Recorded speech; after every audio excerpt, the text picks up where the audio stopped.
Bienvenue sur Recréa TV, une plateforme chrétienne pour l'affermissement de tous. Nous continuons avec notre série d'enseignements sur l'Évangile. Et aujourd'hui, nous sommes à l'épisode 3 de notre série avec l'homme de Dieu, le prophète et docteur Pascal Karani. Bonsoir homme de Dieu. Bonsoir. Et bienvenue sur notre plateau. Merci. C'est vraiment pour nous un privilège de vous recevoir aujourd'hui. En tout cas, tous les plaisirs pour moi. Waouh. Bien-aimés, n'oubliez pas notre principe. Être connecté avec un stylo et une bloc-notes pour ne rien perdre. Alors, bienvenue pour écouter l'orateur du jour, le prophète Pascal Karani. Alors, en fait, il nous a été demandé déjà de parler sur l'évangile. Mais avant de parler sur tout ça, j'aimerais d'abord remercier le cadre. En tout cas, je suis content d'être ici. J'ai béni déjà Dieu pour l'œuvre qui s'est fait déjà avec nous. Aujourd'hui, nous allons parler sur l'évangile. Un thème, je ne sais pas qui vous l'a inspiré, je ne sais pas comment c'est venu, mais c'est mon thème phare, c'est le thème de mon ministère, l'évangile, principalement c'est fondé sur l'évangile. Et aujourd'hui, je ne sais pas, j'ai vu 2 épisodes déjà qui étaient déjà passés et tout, mais aujourd'hui nous allons essayer de parler sur un point crucial de l'évangile qui est la justice par la foi. C'est-à-dire c'est un point qui paraît basique des fois, mais c'est pas la base au fait, c'est le fondement de toute la vie chrétienne. Et avant de mieux parler de ces points-là, j'aimerais déjà premièrement présenter l'évangile. L'évangile, donc, quand on prend notre Bible, on lit dans Romains chapitre 1, les versets 16 à 17. Lorsque l'apôtre Paul parle du fait qu'il n'ait pas honte de l'évangile, car la puissance de Dieu pour les salut de quiconque croit. Au fait, pour les Juifs d'abord et pour les Grecs et tout. En fait, quand il parle d'abord de ça, ce n'est pas le point marquant. Le point marquant se trouve dans le verset 17, où il montre que dans cet évangile nous est révélé la justice de Dieu par la foi et pour la foi. C'est-à-dire, lorsqu'on parle de l'évangile, le premier facteur, le premier fondement sur lequel nous devons déjà mettre nos yeux, c'est sur le point de la justice. Quand je parle de la justice, je parle du fait d'être juste. C'est ça le premier point sur lequel nous devons nous marteler lorsqu'il s'agit de l'évangile. Et pourquoi est-ce que la justice, en fait, ne s'obtient plus par les œuvres comme dans l'Ancien Testament, mais s'obtient désormais par la foi? Ça, c'est la question la plus cruciale que nous devons poser, nous devons se poser quand il s'agit du point de la justice. Donc, c'est un point très important. Déjà, pour ce qui est de l'Ancien Testament, la justice s'obtenait par les œuvres. C'est-à-dire, une personne qui posait certaines œuvres, certaines actions, en fait, paraissait juste, au fait, aux yeux de tout le monde. Et des fois, il faut dire même aux yeux de Dieu. Donc sa justice était fondée sur ses propres performances. Trop sûr. Mais le problème maintenant qu'il y avait maintenant, c'est tout dans Ésaïe chapitre 64, le verset 5. Lorsque Dieu regardant tout cela, qu'est-ce qu'il dit?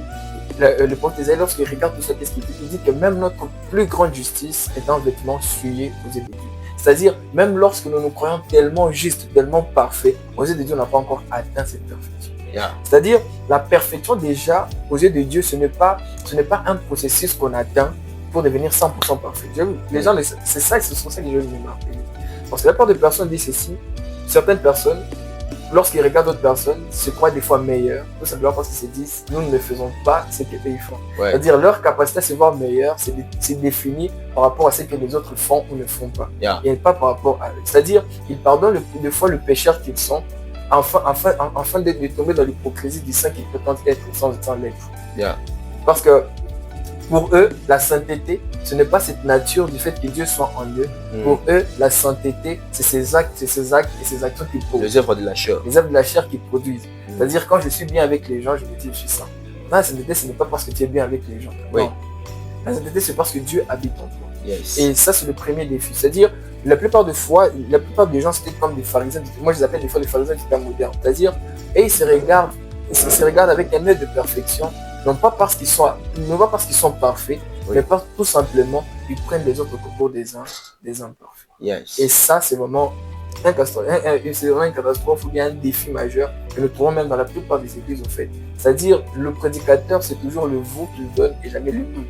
On se trouve dans une position où on a comme l'impression que celui qui est devant nous s'est donné une licence ou bien un crédit qui lui permet de juger les autres sous prétexte que lui soit meilleur. Pourtant, ce n'est pas vraiment ça ce que les Écritures nous montrent en ce qui concerne le fait d'être meilleur ou pas aux yeux de la loi. Parce que quand il faut juger les autres sur une balance de savoir si on est meilleur ou pas, des fois on se base sur la loi en fait pour se faire, n'est-ce pas? Pourtant, lorsqu'on analyse bien la loi contient plus de 613 ordonnances. Et les 613 ordonnances qui sont contenues dans la loi, il y a un piège dedans. Et ce piège, c'est quoi? C'est que même si tu obéis à 612, la désobéissance à une seule loi te rend coupable de toutes les lois. Yes. C'est-à-dire, tu n'es pas plus parfait qu'un voleur parce que toi, tu ne voles pas. Il peut t'arriver de mentir et vous êtes tous dans le même lot. Wow. C'est pour ça, même quand tu regardes dans la prison, dans la condamnation, quand tu es dans une prison, on s'en fout de ce que tu as à faire, on te met quand même dedans. Oui. Et ce qui est bizarre, c'est quoi? C'est que vous tous avez le même vêtement de prisonnier. Yeah. On s'en fout si tu as volé ou tu as menti. C'est bizarre. C'est très bizarre. Il n'est pas question de ça, au fait. Le plus important, c'est de savoir que toi, tu as gaffé alors tu mérites de. Peu importe ce que tu as fait, vous tous vous retrouvez dans un même Voilà. Imagine-toi, toi, tu as obéi à toute la loi. On dit que nul n'est censé ignorer la loi, n'est-ce pas? Yes. Tu as obéi à toute la loi.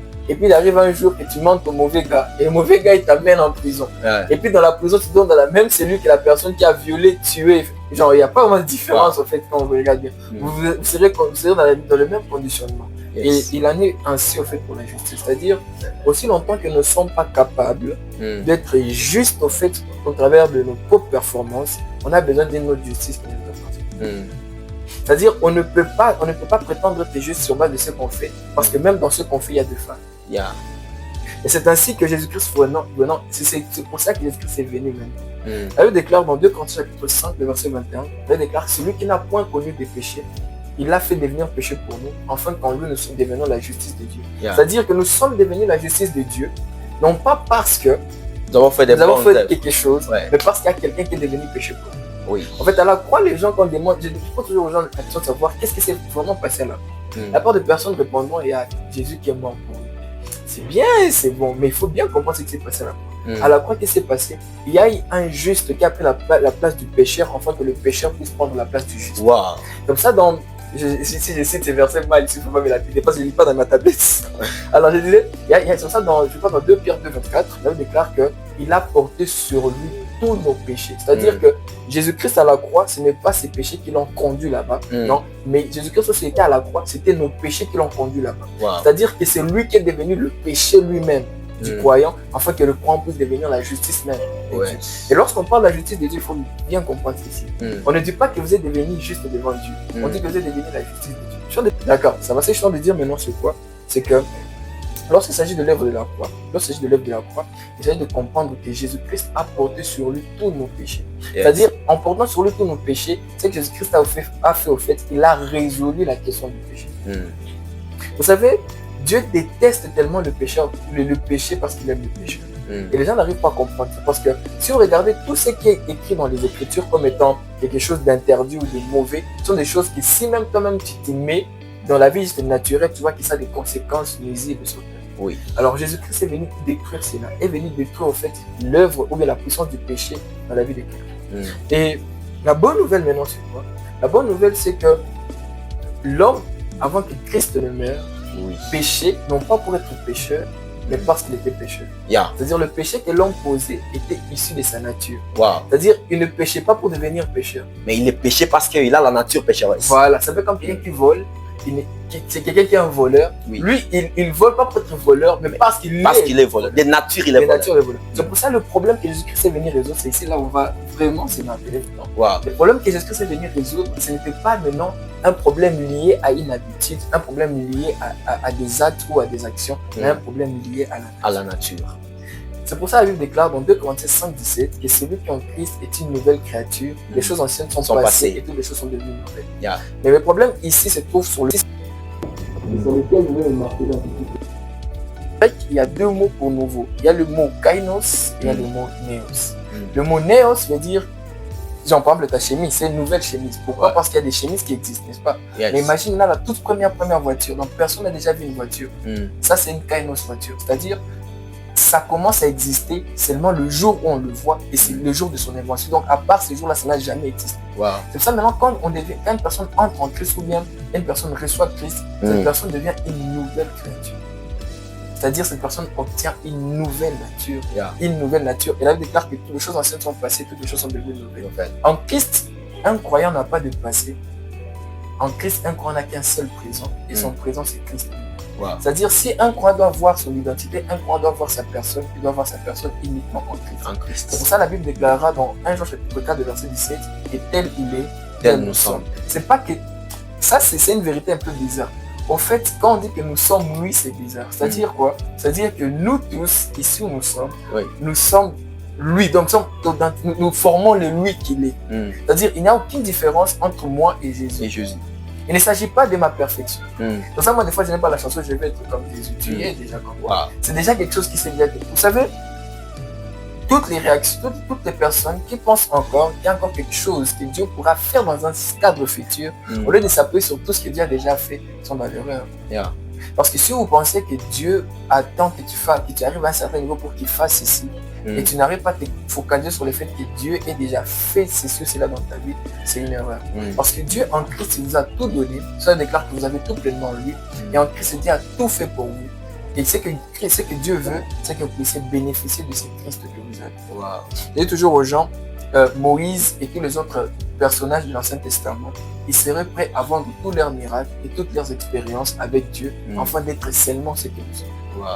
C'est pour ça, lorsque l'apôtre Pierre est en train de... C'est une grâce authentique que nous avons. C'est une grâce authentique. C'est là que je vais vraiment arriver encore.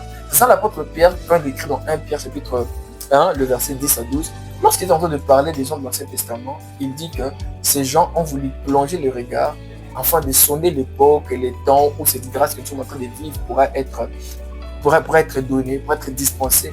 Parce qu'ils ont su qu'il ne s'agissait pas d'eux, mais il s'agissait de nous. C'est-à-dire même Moïse, lorsqu'il regardait dans le plan de Dieu, regardait cette chose que Dieu était en train de préparer, lui-même il se disait, mais qui est-ce qui va bénéficier de ça? Et les gens, des fois quand j'écoute un croyant né de nouveau, une nouvelle créature, dire qu'il va être comme Moïse, il va être comme... Je dis, mais toi tu te trompes en fait. Tu es totalement comme un créateur. C'est être ignorant de sa personne. C'est être ignorant de sa personne, c'est s'insulter. Moi je dis toujours ça c'est m'insulter. Je dis, un jour je une personne, quand on dit aux gens tu es le Moïse de ta famille, elle dit, moi c'est m'insulter quand même. Moi je suis plus que lui en fait. Comment il doit être Moïse? Je suis plus que Moïse. Moïse est en train d'envier aussi ma grâce. Imagine, il envie ça, il aimerait vivre ça. Même David déclare, même l'apôtre Paul, des fois, il a cité cela. Il a dit même David, lorsqu'il est en train d'écrire cette somme, il avait dit que l'homme dont l'Éternel efface les iniquités. En fait, c'était des choses genre, il s'est demandé comment est-ce que cela pourrait être possible. C'est de ça qu'il est question. C'est de ça qu'il est question. La bonne nouvelle, c'est quoi? La bonne nouvelle, c'est qu'il y a quelqu'un qui a pris les prix afin que nous soyons ce que nous sommes. Et tout ce que nous sommes, ça l'apôtre Paul dira que tout ce que nous sommes, tout ce que je suis que par la grâce. Et tout ce que nous sommes ne sommes pas ce que nous sommes parce que nous avons fait quelque chose, mais parce que Dieu a fait quelque chose. C'est dans ce sens que l'évangile ne présente pas une facture à l'homme, c'est-à-dire la liste de choses à faire, mais un reçu, c'est-à-dire des choses que j'ai fait. Si quelqu'un vient me présenter une facture, c'est pas l'évangile. L'évangile, c'est le reçu. C'est ce que Christ a déjà fait. Oui, ça crée un scandale maintenant sur les réseaux avec Recréa TV. Il y a un orateur, le premier orateur de la série, le docteur Issa Ngouloiri Jebé, il a dit que non, la doctrine de repentance dans l'évangile, nous sommes en train de la définir mal.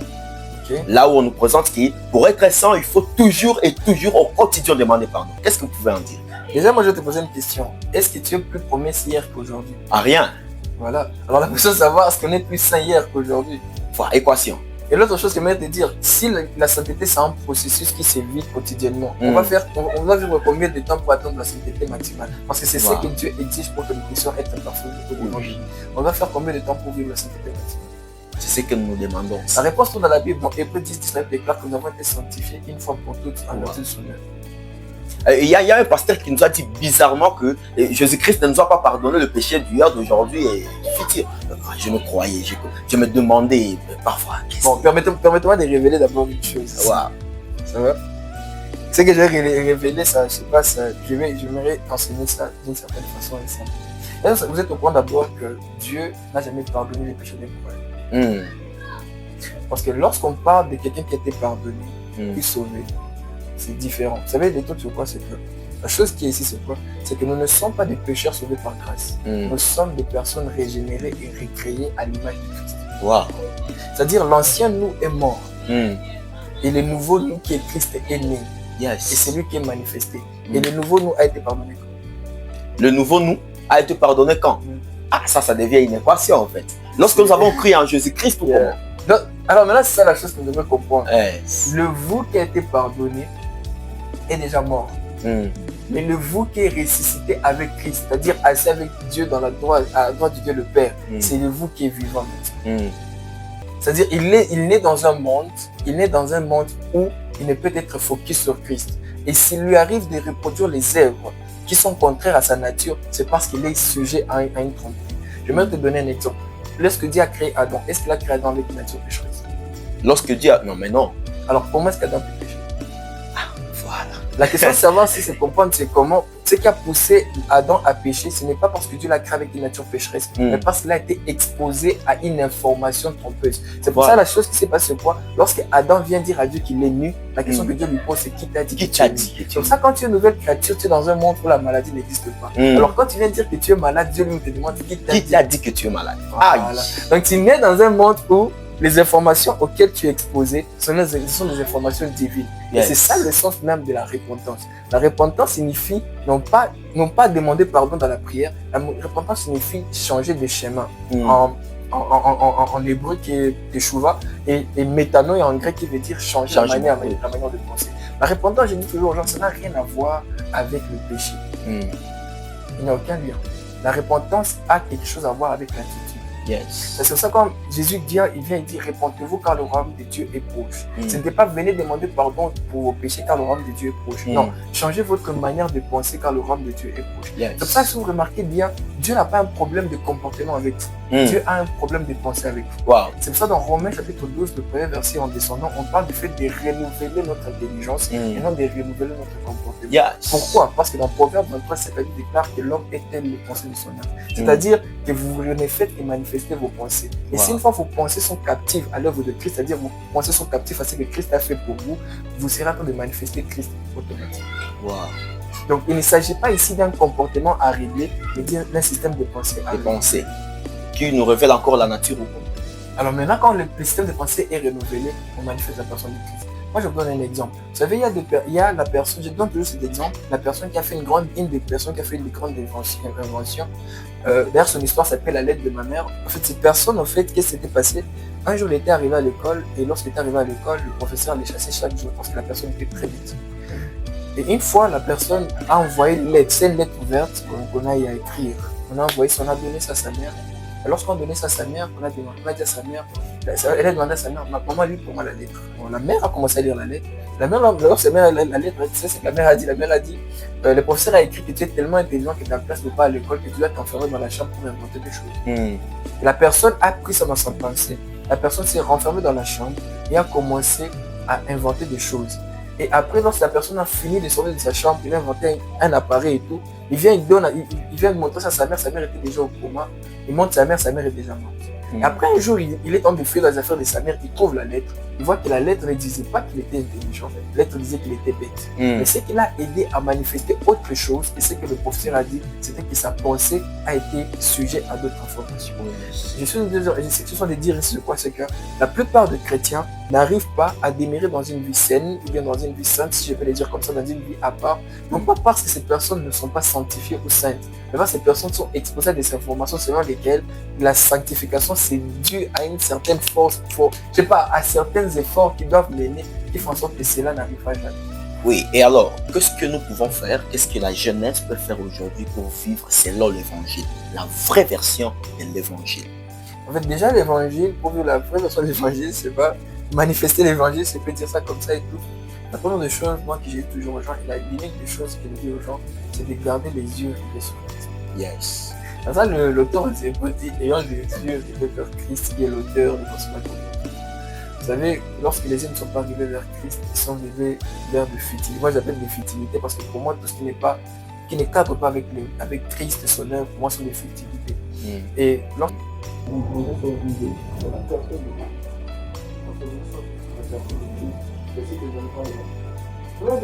je sais que plusieurs pasteurs aimeraient voir leurs croyants pour Christ. Et pour ce faire, il faut utiliser la sagesse humaine et l'intelligence humaine, c'est-à-dire on utilise nos propres méthodes pour captiver les gens, histoire qu'ils viennent à l'église, histoire qu'ils fassent tout ce qu'on veut qu'ils fassent.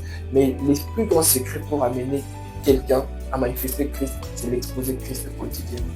Donc avoir les yeux rivés sur Christ. Vous savez, la meilleure des sciences, comme certains le disent, la meilleure des sciences consiste à s'étudier soi-même. C'est-à-dire, plus vous arrivez à vous étudier vous-même, plus vous arrivez à manifester qui vous êtes. Alors, cher homme de Dieu, un message précis pour ce que les spectateurs qui sont en train de nous suivre maintenant en ce qui concerne l'évangile. Bon, l'évangile, parce que ça, l'évangile, c'est pas... Pour ce qui est du message court ou bien du simple message que je peux adresser aux personnes qui sont en train de nous suivre, c'est tout simplement le fait de vous attacher à l'évangile. Hébreux chapitre 2, le premier verset dit que nous puissions nous attacher à ce que nous avons entendu, c'est-à-dire la parole de Christ, le fait qu'il soit mort pour nous, ressuscité avec nous, et que nous puissions nous attacher à ces choses afin que nous ne soyons pas emportés loin d'elle. Je crois que nous devons nous attacher désormais à ce que Christ a fait pour nous, afin de vivre pleinement tout ce qu'il a fait pour nous. Je crois que c'est Voilà.